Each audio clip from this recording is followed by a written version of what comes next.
ಮೋಡ ಕವಿದ ವಾತಾವರಣ, ನಕ್ಷತ್ರ ಇರಲಿ, ಚಂದಮಾಮನೇ ಕಾಣಿಸ್ತಿಲ್ಲ. ಅಂಥದ್ರಲ್ಲಿ ನೀನು ಆಕಾಶ ನೋಡ್ಕೊಂಡು ಕೂತಿದ್ಯಲ್ಲ. ಕಣ್ಣ ಮುಚ್ಚಾಲ ಆಡ್ತಾ ಇದ್ದೀನಿ, ಯಾವಾಗ ಹೊರಗೆ ಬರುತ್ತೆ ಅಂತ ಕಾಯ್ತಾ ಇದ್ದೀನಿ. ಏನಿದು ಗುಂಡಿಲ್ಲ, ಫಿಲಾಸಫಿ ಇಲ್ಲ, ಏನಾಗಿದೆ ಇವತ್ತು ನಿಮಗೆ? ಮಿಟ್ರು, ಅದಕ್ಕೆ ತುಂಬ ಜೋರಾಗಿ ಪೆಟ್ಟು ಬಿದ್ದಿದೆ ಅನ್ಸುತ್ತೆ ಅಲ್ವಾ ಪಾಪ. ಹರ್ಕೇನಾದ್ರೂ ಹೊತ್ಕೊಂಡಿದ್ಯೋ ಹೇಗೆ? ಅಲ್ಲ ಹೆಂಗೆ ಇವೆಲ್ಲ ಹೆಂಗೆ ಗೊತ್ತು ನಿನಗೆ? ಅಕ್ಕ ಗಾಯ ಮಾಡ್ಕೊಂಡು ಮಲಗಿದಾಳೆ, ಗುಂಡಿಲ್ಲ ತುಂಡಿಲ್ಲ. ನೀನು ನೋಡಿದ್ರೆ ಆಕಾಶ ನೋಡ್ಕೊಂಡು ದೇವ್ರ ಹತ್ರ ಏನೋ ಡೀಪಾಗಿ ಡಿಸ್ಕಷನ್ ಮಾಡ್ತಾ ಇದ್ಯಾ. ಅದು ನೋಡ ಅರ್ಥ ಆಯ್ತು. ಮಿಟ್ರು, ನನಗೆ ಲೈಫಲ್ಲಿ ಇದೆಲ್ಲ ಫಸ್ಟ್ ಟೈಮ್. ಯಾರ ಹತ್ರ ಏನೂ ಕೇಳಿರಲಿಲ್ಲ. ಒಂಥರ ನನಗೆ ನಾಚಿಕೆ ಆಗ್ತಿದೆ. ಈ ಎಣ್ಣೆ ಗಿಡ ಎಲ್ಲ ಬಿಟ್ಟು ಏನೋ ಒಂದು ಕೇಳ್ಕೊಂಡಿದ್ದೀನಿ, ನೋಡೋಣ ವರ್ಕ್ ಆಗತ್ತಾ ಅಂತ.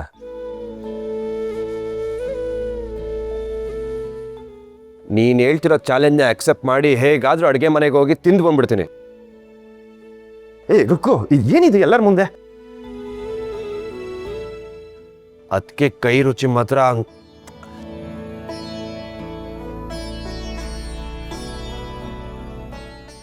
ಕೃಷ್ಣ, ನಾನೊಂದು ಮಾತು ಕೇಳಲ್ಲ?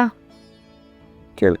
ನೀನಿರೋ ರೀತಿ, ಜನರ ಬಗ್ಗೆ ಯೋಚನೆ ಮಾಡೋ ರೀತಿ, ಅಕ್ಕನ ಮೇಲಿರೋ ಕಾಳಜಿ, ಡೈನಿಂಗ್ ಟೇಬಲ್ ಹತ್ರ ನೀನು ಮಾಡಿದ್ದು ಈ ಹರಕೆ, ಇದನ್ನೆಲ್ಲ ನೋಡ್ತಾ ಇದ್ರೆ ನೀನು ಒಬ್ರಿಗೆ ಆಕ್ಸಿಡೆಂಟ್ ಮಾಡಿ ಅವ್ರನ್ನ ಅಲ್ಲೇ ಬಿಟ್ಟು ಹೋಗ್ತೀವಿ ಅಂದರೆ ನನಗೆ ನಂಬೋಕೆ ಆಗಲ್ಲ.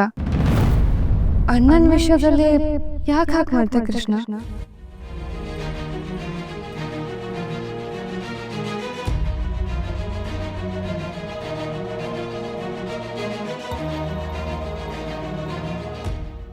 ನಿನಗೇನು ಅನ್ಸುತ್ತೆ? ನಿಜ ಹೇಳ, ನೀನು ಆ ಆಕ್ಸಿಡೆಂಟ್ ಮಾಡೇ ಇಲ್ಲ ಅಂತ ನನಗೆ ಎಷ್ಟೋ ಸಲ ಅನಿಸಿದೆ. ನಿನಗೆ ಉತ್ತರ ಯಾವಾಗ ಕೊಡಬೇಕೋ ಆವಾಗಲೇ ಕೊಡು. ಮೀಟ್ರು, ನನ್ನ ಪ್ರಪಂಚ ತುಂಬ ಚಿಕ್ಕದು ಕಣೆ.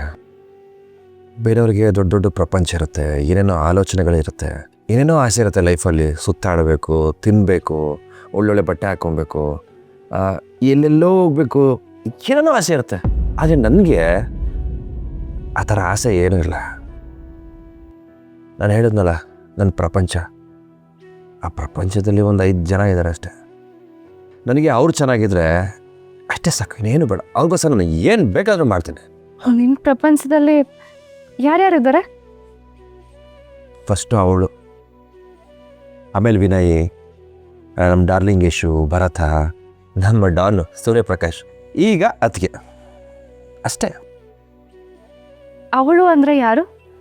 ನಿನ್ನ ಗರ್ಲ್ ಫ್ರೆಂಡಾ? ಯಾರು ಅಂತ ಹೇಳು, ನಾನೇ ಮುಂದೆ ನಿಂತು ನಿಮ್ಮಿಬ್ರಿಗೆ ಮದುವೆ ಮಾಡಿಸ್ತೀನಿ, ನಿಮ್ಮಿಬ್ರನ್ನ ಒಂದು ಮಾಡ್ತೀನಿ. ನಾನು ಅವಳ ಜೊತೆ ಇರೋದು ಸಾವಲ್ಲಿ ಮಾತ್ರ. Okay, good night.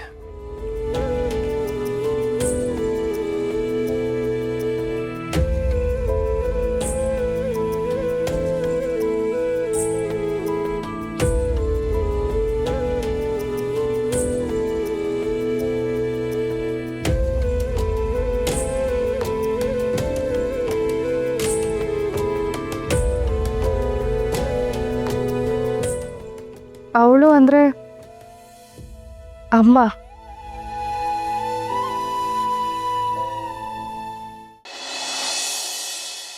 ಮೈ ಬಿಸಿ ಹಾಗೆ ಇದೆ, ಜ್ವರ ಕಮ್ಮಿನೇ ಆಗಿಲ್ಲ. ಕಲ್ಯಾಣಿ, ಡಾಕ್ಟ್ರಿಗೆ ಫೋನ್ ಮಾಡಲಾ?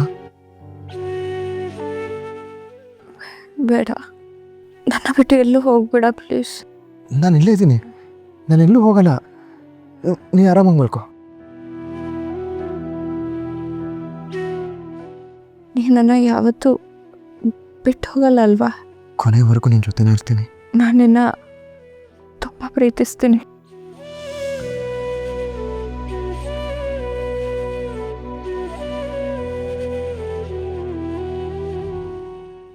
ನಾನು ನಿನ್ನ ತುಂಬ ಪ್ರೀತಿ ಮಾಡ್ತೀನಿ ಕಲ್ಯಾಣಿ. ಒಂದೇ ಒಂದ್ಸಲ ಹೇಳ್ತೀಯಾ?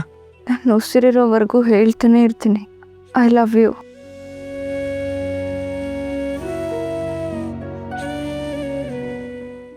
I love you Rajesh.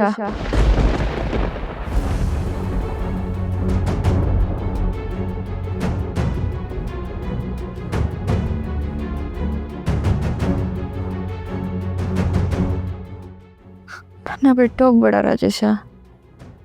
I love you. Please. I love you so much.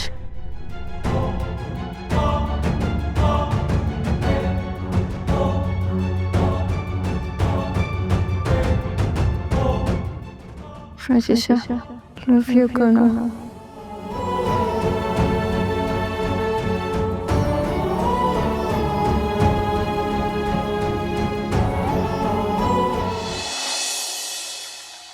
Yashoda, ಇವತ್ತು ಚಿನ್ನದ ಬಳೆಗಳು ನನಗೆ ನೀನು ಕೊಡಬೇಕಾಗಿರೋ ಗಿಫ್ಟು. ಯಾಕೋ ಶಿಖ, ನಿನಗೋಸ್ಕರ ಎಂಥ ದೊಡ್ಡ ಕೆಲಸ ಮಾಡ್ಕೊಂಡ್ಬಂದಿದ್ದೀನಿ ಗೊತ್ತಾ ನಾನು. ಅದಕ್ಕೋಸ್ಕರ ನೀನು ನನಗೆ ವಾಪಸ್ ಏನಾದರೂ ಕೊಡಲೇಬೇಕು. ಪ್ರಪಂಚದಲ್ಲಿ ನಡೆಯೋದೇ ಕೊಡೋದು ತಗೊಳ್ಳೋದು, ಈ ಬಿಸ್ನೆಸ್ ಅಲ್ವಾ. ಹಾಗಾಗಿ ಚಿನ್ನದ ಬಳೆ ಇವತ್ತೇ ಬೇಕು. ಚಿನ್ನದ ಬಳೆ ಅಲ್ಲ ರಚಮ್ಮ, ನೀನಿರೋ ಈ ಹೈಟ್ಗೆ, ನಿನ್ನ ತೂಕಕ್ಕೆ ನೀನು ಹಾಕಿರೋ ಚಿನ್ನನೇ ನಿನ್ನ ಕೈಲಿ ತಡ್ಕೊಳ್ಳೋದಕ್ಕಾಗಲ್ಲ. ಅದೇನು ಜಾಸ್ತಿ ಆಗಿದೆ. ಈಗ ನಿಂಗೆ ಚಿನ್ನದ ಬಳೆ ಬೇಕಾ? ಬಳೆ ನೋಡಮ್ಮ, ನೀನು ನನ್ನ ಹತ್ರ ಒಂದು ಕೆಲಸ ಮಾಡು ಅಂದೆ, ಅದನ್ನು ನಾನು ಚಾಚೂ ತಪ್ಪದೆ ಮಾಡಿದ್ದೀನಿ. ಇಂಥ ಸರ್ವಿಸ್ಗೆ ನಿನ್ನ ರೇಂಜ್ಗೆ ಒಂದು ಚಿನ್ನದ ಬಳೆ ಕೊಡ್ಸೋಕೆ ಅಯ್ಯೋ ಮರಿಯೋ ಅಂತೀಯಲ್ಲ. ಮರ ಅಂತ ಕೆಲಸ ಏನು ಮಾಡ್ಕೊಂಬಂದ್ಬಿಟ್ಟಿದ್ಯೋ. ಇವತ್ತಿಂದ ಆ ಕಲ್ಯಾಣಿ, ಆ ಹಳೆ ಕಲ್ಯಾಣಿಯಾಗಿ ಉಳಿಯೋದಿಲ್ಲ. ಮತ್ತೆ ಅವಳ ಜಾಗದಲ್ಲಿ ಈಗ ಇರೋದು ದಾಕ್ಷಾಯಿಣಿ. ದಾಕ್ಷಾಯಿಣಿನ? ನಾವು ಹೇಳಿದ್ದನ್ನು ಕೇಳಿಕೊಂಡು ಈ ಮನೆಗಾಗ ದುಡ್ಕೊಂಡು ಎಲ್ಲರ ಯೋಗಕ್ಷೇಮನ ವಿಚಾರಿಸ್ಕೊಂಡು ಹಾಕಿದ ತಾಳಕ್ಕೆ ಕುಣಿಯೋ ದಾಕ್ಷಾಯಿಣಿ. ಮಂತ್ರಿಸಿದ ವಿಭೂತಿನ ಅವಳ ಅಣ್ಣಗೆ ಹಚ್ಚಿದ್ದೀನಿ. ಖೇಲ್ ಖತಮ್, ದುಕಾನ್ ಬಂದ್. ರಾಜಮ್ಮ, ನೀನೇ ಹೋಗ್ಬಿಟ್ಟು ಹಚ್ಚಿ ಬಂದ್ಯಾ? ವಿಭೂತಿ ಮ್ಯಾಟರ್ನಲ್ಲಿ ನಾನೇನು ಸುಳ್ಳು ಹೇಳ್ತೀನ? ಅವಳು ಹಚ್ಚಿಸ್ಕೊಂಡ್ಲ ಅಂತ ಕೇಳಿದೆ. ಪ್ರೊಫೆಷನಲ್ ನಾವು, ಅವಳು ಹಚ್ಚಿಸ್ಕೊಳ್ಳೇಬೇಕು. ರಾಜಮ್ಮ, ವರ್ಕ್ ಆಗ್ತಾ ಇದೆಯಾ? ಅವಳ ನಡವಳಿಕೆನಲ್ಲಿ ಇವತ್ತೇನಾದರೂ ಒಂಥರ ವ್ಯತ್ಯಾಸ ಕಾಣಿಸ್ತಾ ಇದೆಯಾ?